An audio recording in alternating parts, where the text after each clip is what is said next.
Il y a un vrai problème avec la dictature du ressenti, la dictature du bon sens en fait. Le CEPI, donc, qui est le Centre d'études prospectives et d'information internationale, un centre sérieux qui dépend de Matignon, a expliqué que les études concluaient unanimement à l'absence d'impact de l'immigration sur la délinquance. Eh bien, la réalité dément cette étude.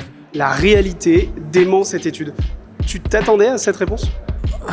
Oui et non, malheureusement, c'est effectivement une réponse qu'on entend de plus en plus. Il y a un vrai problème avec la dictature du ressenti, la dictature du bon sens en fait. Les faits et la science ont, j'ai l'impression, de moins en moins d'importance face au ressenti des gens. Dans l'extrait qu'on passe, tu viens avec une étude carrée, t'expliques très clairement. Et ce qui est terrible, c'est que ça dure encore longtemps et après coup, on se prend presque une leçon de morale de la part de Bruno Retailleau qui dit mais peut-être que vous à France Télévisions, vous en gros les journalistes, vous ne voulez pas la voir cette réalité, mais moi je la vois, moi je parle avec les vrais gens, moi Bruno Retailleau, et c'est assez terrible parce qu'il y a presque un retournement de la situation, c'est-à-dire que nous on ne fait que s'appuyer sur des études scientifiques. Mais vous savez, peut-être qu'à France Télévisions, vous ne voulez pas voir la réalité, mais les Français, ils la voient. Ce qui a changé ces toutes dernières années, c'est le fait qu'on ait aujourd'hui des médias,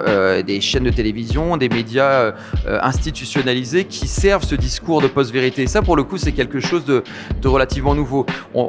L'histoire de Retailleau, elle s'est pas arrêtée après la diffusion du complément d'enquête. Le lendemain, CNews a fait une spéciale déni du service public. Il y avait un grand bandeau le service public immigrationniste et l'émission commence par Geoffroy Lejeune, directeur de la rédaction du JDD, par le passé condamné pour incitation à la haine raciale, qui dit mais regardez, vous avez vu cette interview où Alex c'est un fanatique, il faut le déradicaliser, enfin c'est d'une violence folle sans aucun argument scientifique. Et donc c'est peut-être ça qui a changé, c'est-à-dire que les politiques racontent n'importe quoi, je suis pas sûr que ça date de 2025. Qu'en revanche aujourd'hui ils puissent s'appuyer sur des groupes de médias qui quelque part peuvent valider des fake news, des biais, des manipulations, je pense que c'est quelque chose de relativement nouveau, relativement inquiétant.